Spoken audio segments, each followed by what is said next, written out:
What's going on, y'all? Welcome back to the channel. My review of The Mandalorian, Episode 4. Now, this episode is titled Sanctuary for a good reason.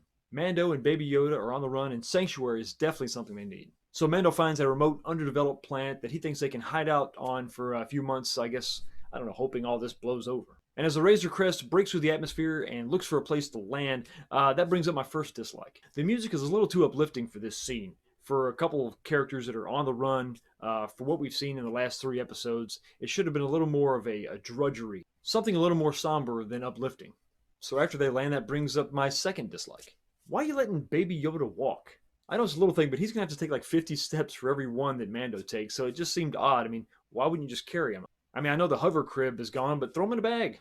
Carry him, throw him over your shoulder. I mean, come on, he doesn't weigh that much. And on this remote, isolated planet, he's able to find a bar. And we get our first glimpse of Cara Dune, played by Gina Carano. She's sitting in the cantina having a drink by herself. Mando asks the bartender, hey, who's that over there?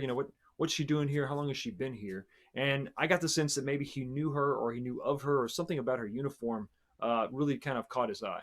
And before you know it, Cara Dune has actually disappeared. She's gone. She's left the bar. So Mando, in a rush, throws the bartender some money and says, hey, watch the kid, which seemed a little odd to me. I mean, you're on the run. You know, bounty hunters are looking for Baby Yoda, and they've got fobs. So, I mean, why not just grab the kid? I guess. But obviously, there's something going on that obviously he knows Cara Dune, or there's something about her he has to investigate. So he takes off after. He walks outside the bar. Cara jumps him. They have this intense fist fight, and the fight ends with them both drawing blasters on each other while Baby Yoda watches, drinking his little sippy cup. I hope he got his money back from the bartender because she really didn't keep an eye on Baby Yoda, did she? And then they have a conversation where we find out that he has no idea who she is. He's never met her before. They have no history. There's no past. They didn't work together. So I have no idea why he was so focused on her when he walked into the cantina. I can understand. You look at her uniform, maybe you think she's a threat, but to be so overly concerned with who she was or keeping tabs on her, keeping track on her, it didn't make any sense to me, only to find out that they don't even know each other, that there's no past there.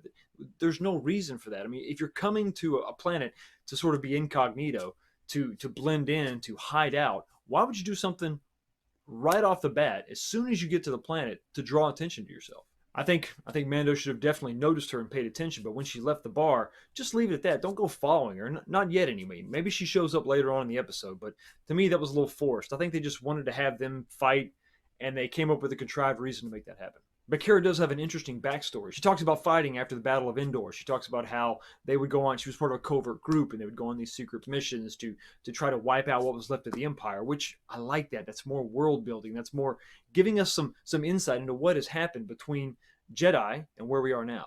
And now that type of warfighting is over, she wasn't really happy with guarding dignitaries and breaking up riots. So she says, "Hey, this is my retirement plan. So I was here first. Unless you want to fight again, you might want to take a hike." And in a way of respecting her, and maybe I guess this, not that she's a bounty hunter, but an unspoken code, warrior's code, I guess, he sort of says, yeah, I think we need to go ahead and take off. But that night when he's preparing to take off, he's confronted by two farmers who want him to help protect his village, something we've seen a lot in Westerns, which I like that comparison. I like that trope, if you want to call it that. Calling back to older Westerns and doing the things that they've done in the past doesn't feel out of place for me. It fits the theme that I think the show is going for. So Mando resists a little bit at first, but then he agrees to, and he even enlists the help of Cara Dune. And his pitch to her is, hey, help me out. Help me defend this village. It's not going to be too bad. Come on, there's nothing around here that's going to give us a real run for our money. There's no real threat on this remote planet. And the upside is you'll have food, lodging, a place to lay low. Dare I say, sanctuary. So we get to the village. Mando and Cara and Baby Yoda sort of make themselves at home. And let me tell you, all the kids love Baby Yoda. It's like a Toys R Us commercial. There's even a beautiful widow with a young daughter who serves as sort of a love interest for Mando. So Mando and Cara do a little recon. They find out that the raiders who have been raiding the village, I guess that's why they call them raiders, huh? They actually have an ATST, and that's a little more than they bargained for. So they return to the farming village to tell them they need to pack up and leave, but the farmers there want to stay and they want to fight. And this reminds me of another Western trope where we have common small town country folk banding together, taking up arms to defend their small town. And like I said, I don't mind that. It definitely works within the confines of this series. And during this training montage, we see that Cara is training farmers to stab with sticks, which, okay, I guess they have a limited time to train, that's fine, but I think that maybe they'd be better served by, I don't know, something else, some other additional training besides just, stabbing and poking with sticks. And during this training montage, we find out that the Widow is actually a blaster sharpshooter. But sadly, that becomes a dislike because it's not explored. There's no reason given for why she's that good. You could have given that character a little more backstory, or at least explained it, you know? Just, if you leave it open-ended like that, it just feels like another Mary Sue. And then we have another scene where the widow and Mando are having a discussion, and she asks him, when was the last time you've taken your helmet off? And he says, yesterday. But this contradicts what he said in episode 3. He said he doesn't take his helmet off, and no other person has ever taken his helmet off. So was he lying to the Mandalorians, or is it understood that in certain situations it's okay to remove your helmet, like, I don't know, to eat or sleep? And then he says he hasn't shown his face to anyone since he was her daughter's age. But then there's a scene with Mando sitting next to the window, and the camera is behind him, so we don't see his face, but we see him remove his helmet to, I guess, eat lunch. I mean, it's the middle of the day, he's standing at the window. It's sort of, I mean, you would think that someone walking by would just see, hey, see, I see your face. Unless there's like a ski mask on, maybe? I don't know how it works. To me, you could have had the same scene, but within the confines of his room, where we see him remove his helmet, but he's in sort of the dark of his room. You know, there's no one else going to see his face, and he's eating. So it's understood that, okay, they remove their helmet for certain activities, eating being one of them. Now they come up with this plan to sort of stop the ATST, and it's really no more than just digging a big hole. But when we see this happen in the episode, it looks like the ATST is just stepping into like a koi pond, one of the fish ponds that was already there. So I think that their plan should have been to trip the ATST to somehow bind the legs. Now this could have been a line of dialogue delivered by Cara Dune where she references the battle on Hoth. Now I'm not saying she had to mention Skywalker, but it would have been nice. One of the highlights for me in this episode is when we actually see the ATST. Every scene with the ATST is awesome. It's filmed mostly at night, and the windows of the ATST are illuminated with like a red light, as if the interior lights of the cockpit are red. So it gives this very evil, menacing sort of look in it, and it sort of rises up. So it's the middle of the night, and you see these two red eyes coming at you. You know, the gun turret's there, it's firing red lasers. And there's this one scene where the camera is way back, and we see the ATST sort of standing there, you know, poised, looking at the farmers, and the farmers are behind their barricades. And the way that is just shot and lit, and I love that. And it's almost a still image, but it just looked awesome. But for the most part, the fight scene's okay. The ATST is defeated. Most of the raiders are killed, and they retreat, and, you know, hey, the day is saved. Now, at the end of the episode, Mando references that battle as if it happened weeks ago. So I like that that was established, that they didn't just have their battle and leave. They actually stayed there. They gave it a real shot. Mando tried to make it work. Mando tried to stay there and lay low.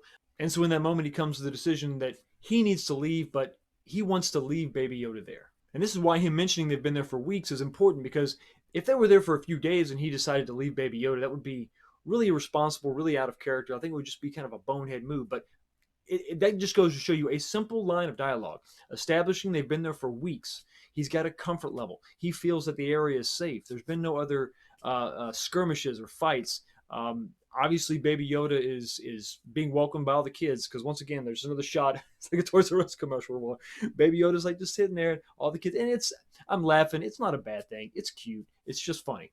But then we see someone in the woods with a fob. He's tracking Baby Yoda. And we see from the bounty hunter's perspective, he's looking through his scope. He's taking aim at the Mandalorian as the widow was actually about to take his helmet off. And we think that maybe Mando's going to let this happen. But he stops her and says, you know, I have to go. I have to leave. I don't belong here.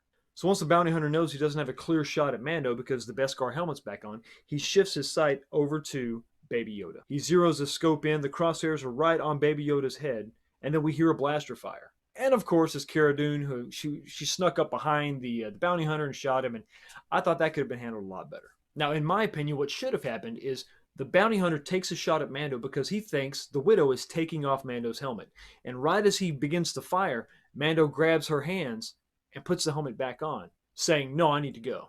And as he does that, the blaster bounces off his helmet. That's the alert to the bounty hunter's position, and then they react, and then they take out the bounty hunter. But to have Cara Dune just appear behind him and blast him, it seemed a little, unnecessarily convenient.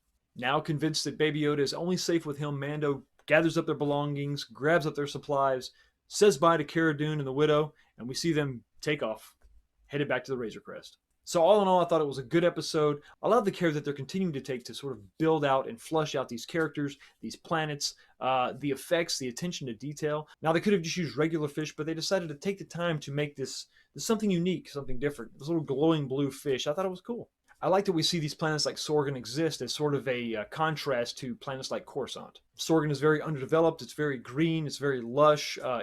The population there is very small. It's a primitive civilization. And I like that by the end of the episode, Mando leaves. This could have been 2 or 3 episodes that they stayed on this planet, but I sort of like the fact that they come to the planet, they help them resolve a conflict, they stay there for a few weeks, and then there's another conflict that sort of calls them away. And in that way, it sort of felt like Star Trek, and I don't mean that as a criticism, more of a critique.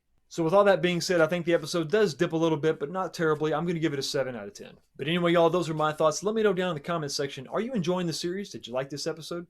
Hit like if you liked the video. Subscribe if you like my content. Y'all have a blessed day, and I will see you next time.